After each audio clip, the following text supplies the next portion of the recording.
Ngayong linggo sa programang Kapuso Mo Jessica Soho ay matutunghayan na natin ang special coverage ng paksa patungkol sa Secret Slaves at natunghayan na nga ng Team Jessica ang isang syudad mula sa bansang Myanmar, pugad daw di umano ng mga scammers.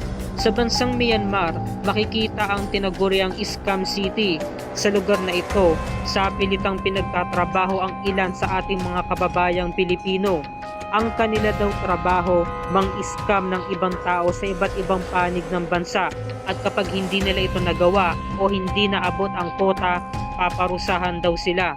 At ang masama pa nito ay ginawa pa silang cyber slaves. Ang buong issue, tatalakayin natin ngayong linggo ng gabi sa pinakabagong dokumentaryo ng GMA Public Affairs, ang Secret Slaves, a Jessica Soho Special Report on Human Trafficking. 8:15 PM yan mga kapuso, dito lamang sa GMA Network, GTV at Pinoy Hits. Pakatutukan natin yan.